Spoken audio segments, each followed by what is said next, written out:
The podcast in front of you rattles unsettlingly. Something skitters inside. The label shifts into view. Warning: adult content.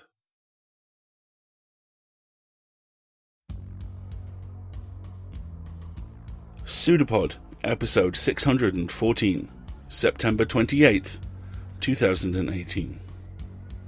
Our story this week is Figure 8 by E. Catherine Tobler. This originally appeared in the February 2017 issue of Gamut, and when we asked Catherine what inspired it, we were told a friend and I were talking and he idly wondered where all the other Ripleys had gone, and that got me thinking about Ripley from Alien Resurrection, and well, here we are. Catherine is an excellent author. You can find more details about her work on her PseudoPod page, and Jen is a phenomenal narrator as well, and again, is a frequent flyer here. You can find more details about her on the site. So, get ready. Check your corners. Check your exits. Because this is a true story.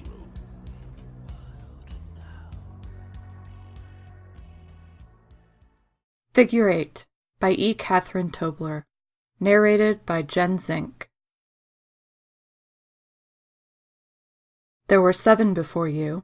Your number 8, perfect in every way because they rooted out each imperfection across the 7 who came before. But they left you, your makers. They left you without a hint as to where they'd gone. You were old enough, smart enough, built well enough to withstand anything that might come, so they left you, and you hunt. If you're perfection, the others cannot stand. You find the first in the lab where your makers left you. She hangs suspended in a floor-to-ceiling tank, pale like she's never seen sunlight. Of course, she never has. Her skin is milk, shot through with veins so blue they don't look like rivers but rather cords of rope. She sleeps floating in the amniotic fluid that's as clear as water. You thought it would have gone gray, but you don't know how to mark the passage of time, and it's hard to say how much time has passed. She was the first, and you were the last and are grown, so it seems like a good deal of time would have come and gone. But you've not spent much time under the sun yet either. You drain the tank, and she floats to the bottom like a jellyfish, curled in on herself, noodle-like. The bottom of the tank detaches into a narrow, saucer-shaped vessel, and in the cool lab air she smells like hot custard. You just won't want her to move, because if she unfurls, she's big enough to slide right out of the tank. She unfurls. Number 1 stretches like she's never been allowed to stretch, though you know from the lab logs she has. But her bones never solidified, and her muscles don't know what to do in the gravity you've imposed on her, though she stretches, legs and arms flopping over the edge of the saucer. Her eyes crack open, but they're not eyes. Not formed in any case. You wonder if she can see you, if she's aware of her surroundings, and that everyone who made her also abandoned her. A low mewl escapes her toothless mouth. She tries to move, but lacks coordination. She cannot move well outside her tank, a jellyfish out of water. You tell yourself the spike through the back of her soft skull is a mercy. That when her eyes close, she sees you, and she smiles to be released. You find the second in an alley, huddled in a collapsing cardboard box that calls to mind number 1. 2 isn't anything like 1. She's strong enough to stand and walk, but not smart enough to have acquired a job. She's homeless, but tells you in a broken language that the box is her home. She shows you the canned food, the can opener, the window cut into the box's side. She doesn't recognize you. Her hair is plastered to her skull and cheeks, thin and brown but already going gray at the roots. It's like a line of silver has been painted down her scalp, right where her hair parts. It's almost pretty, glinting in the weak sunlight that comes through the box's window. She wishes she had curtains. She holds up her thin hand to shade her eyes from the sun. She asks if you know the alley cat, and you say no. Number 2 tells you the cat is wandering the streets, that she needs a place to stay, Number 2's box isn't big enough for a roommate, and number 2 was thinking if your box was bigger. You tell her you don't have a box, and she looks at you like she can't understand. But you can see from the fear in her cloudy eyes that she does. Life without a box, she says, is not life. It is wandering. It is lost. Not lost, you assure her.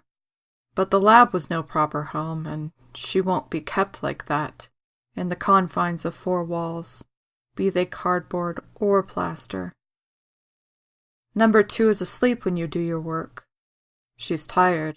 It's hard to sleep on this street, so many people coming and going, so she curls up in the clothing she has wrangled from passerby and falls into an exhausted slumber. You watch her a long time, the uneven up and down of her chest as she tries to draw the rainy spring air in. The day warms, and number 2's breathing eases, the air humid like the lab could be. You cover her mouth and nose with your hand, a broad hand made for such work. Number 2 thrashes, but only a little. She's ready to go, just like all the others. You tell yourself they know themselves unworthy, that they're ready to leave this world to her, and her alone. Number 3 lives in a 5-story walk-up, and you're quietly amazed as you walk up the stairs. She doesn't own the apartment, but rents 1 room of it. She has a job at the university cafeteria, washing dishes with water so hot she thinks her skin will peel off. But the hot water reminds her of another place, the lab's forming tanks, so she never really minds it. Part of her wants to crawl into the dishwashers and just sleep for a while. But when she tells others about this fantasy, they laugh, saying she really is a college student. She's taking 1 class, 3 credits. Intro to Biology. There's no elevator, only stairs, and the stairwell has seen some use. Its wallpaper is scuffed in places and missing in others, but you can see it used to have a pattern. High on the walls it still does. Tiny white diamonds filled with tiny black diamonds filled with tiny white diamonds into infinity. You feel yourself falling if you look at the paper too long. Number 3 lives in 504 and is always home from 11 to 1. After that it's class, then the late lunch and dinner shifts at the cafeteria. 504 is a corner apartment with 3 bedrooms. Her roommates are never home from 11 to 1, but today the door hangs open like one of them forgot to close it. Probably Kate, you think. Kate's too preoccupied for life, going in 4 directions at once all the time. You step inside and it's quiet. Number 3 isn't at the breakfast table, though a rented laptop is. Its screen glowing with pretty young women, 3 of them, naked but for each other's arms. You stand captivated for a long moment, these young women radiating an appeal you cannot entirely explain. You want to touch their skins, not flawless because you can see the sprinkling of freckles and scars. You can see stretch marks and the faint lingering mark of a sunburn, but perhaps these things are why they compel you. Your own skin is without flaw, without even fingerprint. Flawless is all you have ever known. The bedrooms each prove empty. Number 3's bed, made perfectly. A strand of dark hair clings to the pillow, and you admire the way it looks in the sunlight flooding through the curtained window. If you grew yours out, it would look like this, brown with red and gold besides. You return to the front rooms where there is a soft hiss from the kitchen. The roommates do not have a cat, though number 3 has wanted to get one. You've watched her at the weekend pet fairs roaming the cages, but Kate is allergic and won't see her couch destroyed by claws sharper than her own. The kitchen stands still but for the blinking green light on the dishwasher. You move toward it, the dishwasher door radiating heat, steam escaping from the vents. You move the latch and pull the door open, finding number 3 curled inside on the bottom level, glowing pink, cooked from the hot water. Her skin did peel right off, and she looks like a shell, fresh and smooth from the sea. her skull a polished pearl. Number 4 was purchased by a wealthy family and lives outside the city. You have to take a train to reach her, and you spend 3 nights sleeping in a sunflower field waiting for her to be alone. She's rarely alone. She's fucking the pool boy. He thinks he's fucking her, but you can tell. You know. Number 4 doesn't clean pools, but tends to the lady of the house, rising before her mistress to ensure her bath is ready, with warmed towels and warmer coffee. The bathroom tiles are heated, and Number 4 finds a memory in all this warmth, the cocoon she was nestled in when she was newly made. When she's finally alone, you hesitate. This hesitation is new, and you don't understand it, but there's something about the way Number 4 walks, about the way she looks at herself in the mirror and applies her mistress's perfume before she walks outside barefoot to find the pool boy scooping leaves from the water. He is happy to see her, but she's not happy to see him. She's hungry. You let her consume him because you wonder what it is, what it feels like to have another's hands on you in that way. Your work is so sterile, and you never attempt to get to know anyone outside it. There's no point. You are the only body that should exist.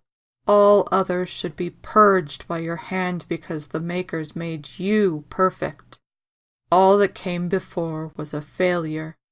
They told you this, the maker gazing down on you as she wiped the hot amniotic fluid from your cheeks. Perfect, she whispered. This was the first word you knew, the first word you in turn spoke. Number 4 is not perfect. Hidden within her strong, slim body, you know there is a flaw. She would not have been sold had it been otherwise. So when she is full of the pool boy's hot ejaculate, you follow her. Number 4 walks inside into her mistress's heated bathroom and stretches naked on the warm tiles as the bath fills. You watch her from the doorway, and she is so certain in her forbidden routine that she does not see you. There is never anyone there, so no need to look. She slips into the bath, the bubbles high and vaguely purple. The scissors are meant for cutting hair, but they're so precise and sharp you know they will cut flesh. You slip them from the vanity and come to the edge of the tub where you sit, looking down at an earlier version of yourself. She stares back, more curious than alarmed. You let her look upon your perfection, the way they made you as they could never make her. You, she breathes. And she looks more, finally lifting a wet hand and pressing her fingers against your skin. She's wearing one of the mistress's rings, a gaudy stone that you cannot name. It's shocking, her touch. She is warm in a way you have never been, thrumming with a pulse that is somehow satisfied. She comes to her knees in the water, water and soap streaming down her breasts and belly. You think of the tangled women on Number 3's laptop, and when Number 4's fingers tighten against your neck, you understand a little more. Too much, maybe, because something changes inside of you. You were not made for change because you are already perfect. The scissors cut neatly into Number 4's wrist, and she is not surprised at the action. She knows because she's you, and you have always known. Number 4 is not the perfect iteration. Number 8 is. You are twice her number, and she knows. Her head tips back, but her eyes never leave you. As the scissors cut upward from wrist to elbow, and the soap begins to run pink and then red, blushing, you think. 4 smiles at you. She smiles and rocks her body closer, and you know. She wants to know perfection before she dies. You don't let her, but you linger long enough to pull the ring from her wet finger before allowing her to slide boneless into the tub. Returning to the city, you find Number 5 on the train.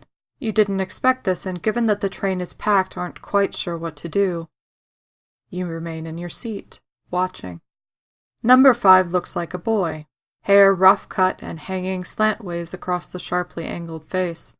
He's wearing eyeliner and lipstick, both blue-black like a thunderstorm, and you are captivated. As much as number 4 was in your arms only 2 hours before, you feel yourself wanting to sink against him and understand the color of his lips.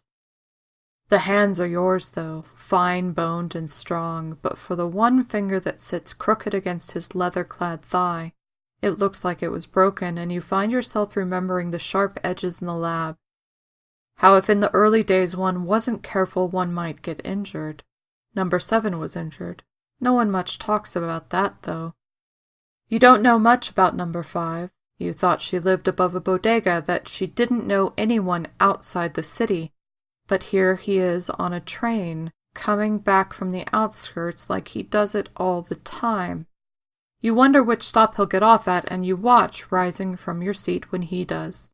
He lingers by the door, and you slide up behind, so close you can see the sprinkling of black stars tattooed along the back of his neck.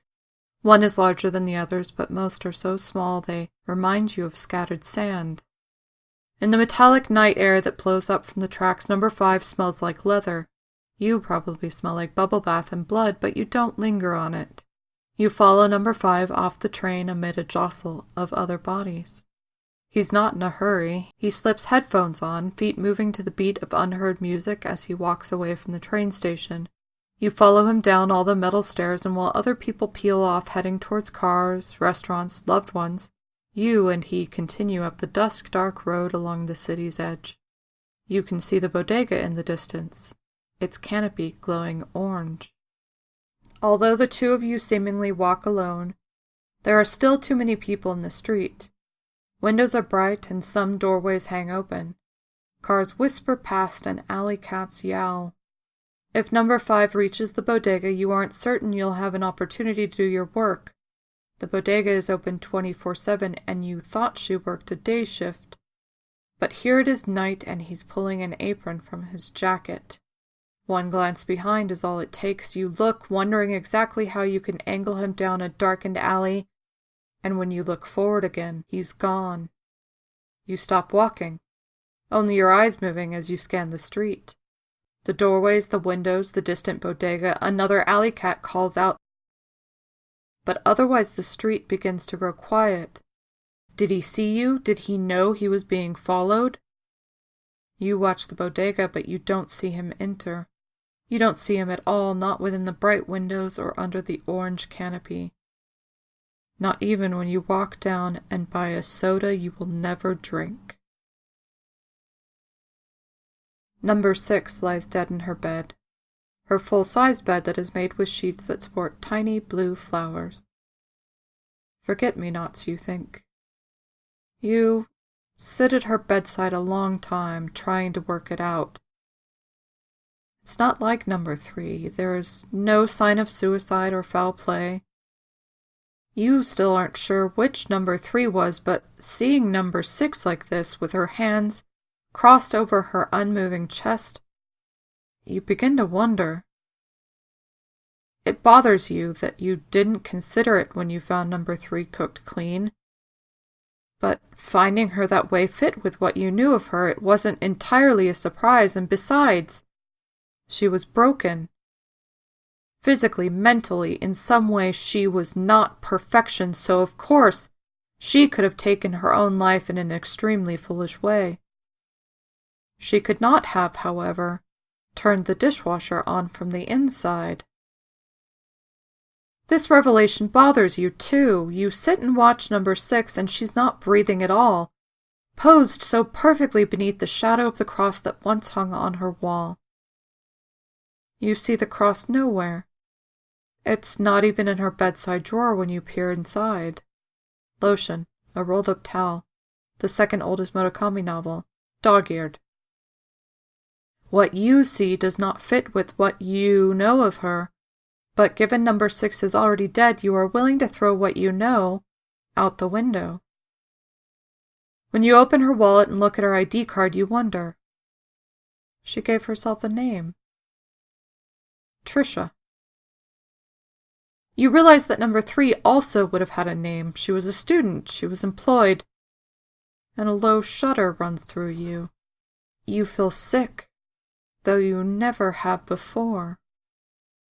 You turn away from the dresser where the wallet rests and look at the body in the bed. It is you, but it is also not. You remind yourself she was broken in some way. Maybe her name was where she broke. You are not human and therefore not in need of a name. And yet, she gave herself one. In an effort to become part of the larger world, she named herself. You were not made for this world, you whisper, once again at number 6's bedside. You were made so I could inhabit this world. She does not move, even when you give the bed a little shove. You leave her, she is dead and does not matter. But you rifle through her bathroom, searching for drugs, prescription or otherwise, or anything else that might have harmed her. But there's nothing. She was made well enough and she doesn't need such nonsense, so as you step into the night, you wonder what killed her. The list is still entirely too long.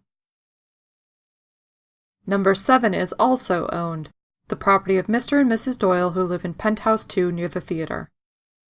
But number 7 is also dead and the police have been alerted, because number 7 appears to have taken a header out the living room window. Number 7 is splattered on the pavement, and the sidewalk, and the park benches. You were closest to 7, given she came right before you, and she was closest to you, given you came right after. You remember sharing your earliest days with her, bundled under a blanket in the creche, as she tried to teach you the difference between shadow and light. You never minded the fingers she was missing on her left hand, not until the makers told you it invalidated her entire being, made her flawed and useless to them. Until that moment, you loved her like you loved nothing else. 7 smelled like flowers sometimes, though never again. The Doyles look as anxious as you feel, but you know there won't be enough of the body left for it to be identified in any way. Clone flesh is only a disturbing bedtime story for children. Clones don't actually exist, and the idea that an upright couple such as the Doyles would own one? Absurd. It's the death that bothers you, and the shadowy form you thought you saw leaving the scene as you approached. You tell yourself you made it up. 7 liked stories, so sometimes you like stories too. And even if it was true, it could have been literally anyone. Residents still ring the site, behind the fluttering yellow tape that will imprint every single one of them, just in case a person of interest happened by. The person that interests you, however, is dead. Nothing more than ground meat in the street. Beneath the blanket back at the lab, you place your hand over 7's, allowing your fingers to fill in the spaces where hers once were. There, you whisper. Just like that. Perfect.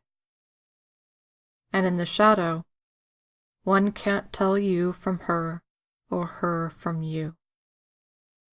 You should be relieved because 7's death almost completes your list. You will return to the bodega and take care of number 5.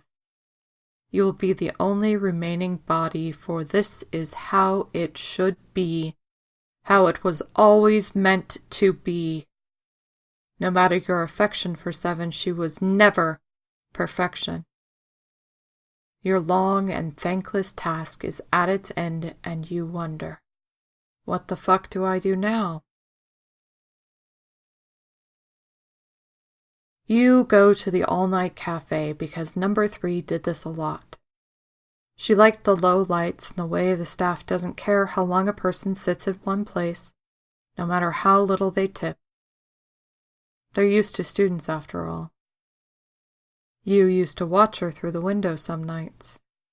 Once, a businessman bought number 2 a hot coffee here. So you order hot coffee. No cream, no sugar, and you hold the cup in your hands. It's the warmth that is compelling, that reminds you of the artificial womb, of the way steam beaded on number 1's boneless arm, of number 4's hand on your neck. The heat makes everything run together. You've never had coffee before and it's bitter against your tongue. You can't fathom why people drink it until you swallow more and find that it warms you like nothing else, and makes you a little more alert. You ask the waitress for cream and sugar after all, and you drink the cream straight before adding some to the coffee. You think you could watch it bloom through the black all night. But this is not what you were made for. Your makers created you to kill, built you as a weapon none would suspect. You can walk among them, can get through security gates when automatic weapons cannot. You are death made flesh, and used to understand your purpose flawlessly. But now the makers have gone, and you are drinking coffee in an all-night cafe where the lights burn like red-shifted stars. Everything is cold and distant around you, so you sit, wondering what it all means. Find the makers, you think. Go back to the lab. You tip all the cash you have in your pocket because you've been at the table all night. Marcella has 2 kids and 4 sisters, and you've taken money from 2 versions of yourself recently. You leave the ring, too, shining bright and blue under the cafe lights. You wait across the street for Marcella to find it, and she sits weeping at the table when she does. There is a pawn shop 2 doors down. As the sun rises, splitting with solstice precision between the high-rises, you aren't thinking about number 5. You're heading for the lab. You find the makers where you never thought to look before, in the deepest part of the lab where the freezers line the corridors. They did not leave. They were butchered. They've been stacked like meat, careful and precise, and you stare at them, longing stupidly for the warmth of the coffee you knew only an hour before. Every single maker is dead. 13 in total, and once you've accounted for them all, you start to search the rest of the lab. Your hands are shaking, which is ridiculous because perfection does not allow space for fear or doubt or sorrow. Perfection acts, and so you act, but every computer you interface with tells you the same thing. All of the files have been destroyed. In the basement, there is another walk-in freezer where the makers kept the food because it was close to the kitchens, and it's there you find number 5. Slumped against a wall, fine-boned hands folded in his lap. You stare, disturbed by the idea that you forgot about him. You meant to go back to the bodega, but now you're here, in the lab, looking at a dead 5 wedged between stacks of ground beef and green beans. And then you're looking at the ceiling. It could use a defrost, you think, as the face wavers into view above you. She has your face. And you blink, reaching a hand out. Her fingers twine with your fingers, and she's warm in a way you never were, despite the ice around you. Her face is as sharp as 5's, but soft gold in the hollows like 4. She has the jellyfish grace of 1, and the stature of 6. She has your swiftness and 2's cunning. She is warmly pink, like 3, and more fit than 7 ever hoped to be. She is all things. 9, you whisper. There were 7 before you, and 1 after.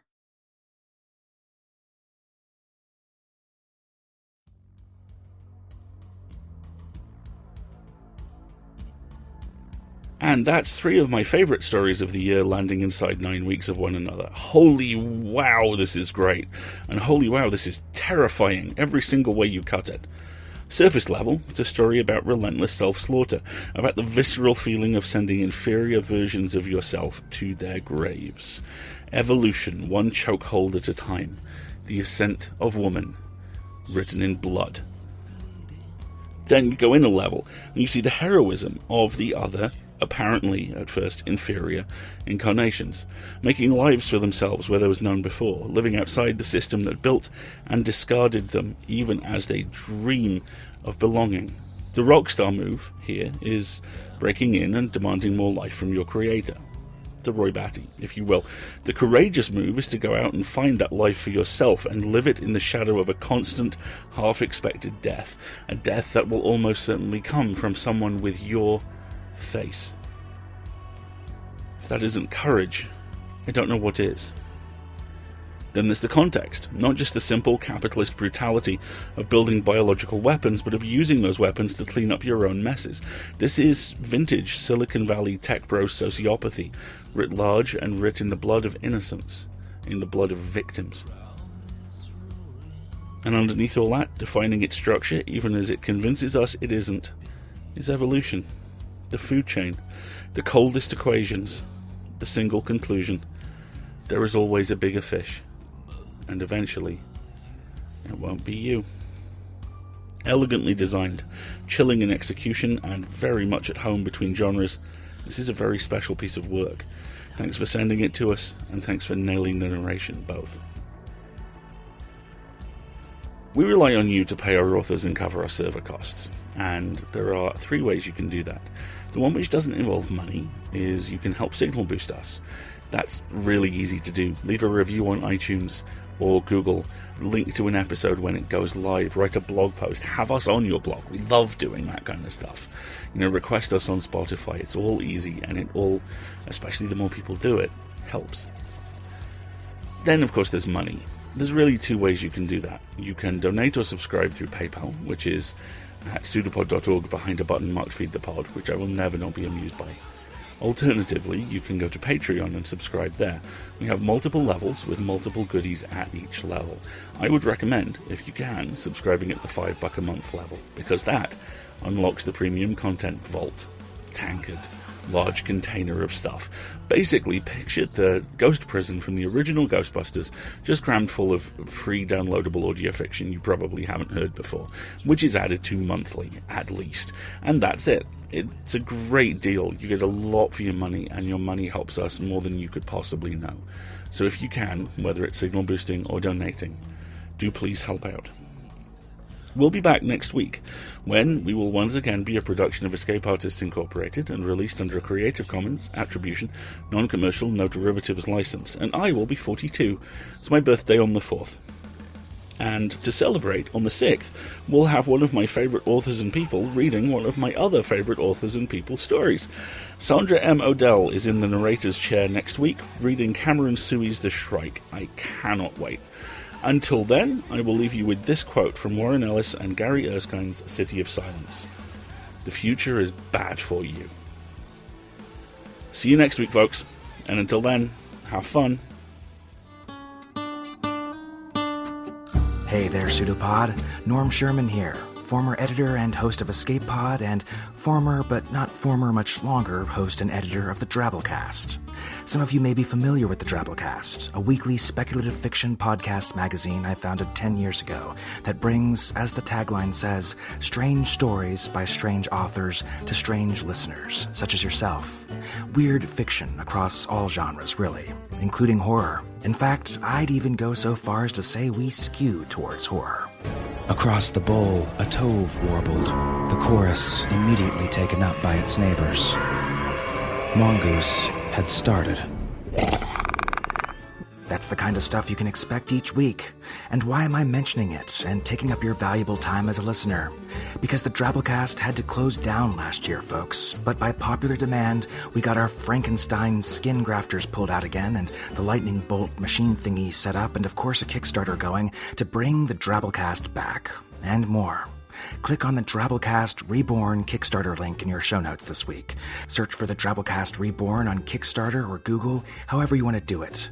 Take a little look around the diabolical fundraising laboratory we've set up and at all our crazy future plans, our stretch goals, our awesome reward incentives. You can be a part of it all. In fact, if you do decide to become a backer and type in "Here from PseudoPod" when asked for your referral, you get a special PseudoPod-friendly mystery gift thrown in from your old buddy and former escape artists editor, Uncle Norm. That's Drabblecast Reborn, folks. Find us, click us, back us, and help bring us back from the dead. I hear you guys are into that sort of thing. Hope y'all are well, PseudoPod. You were the first podcast I ever listened to, and still one of my favorites. Looking forward to locking tentacles again with you guys.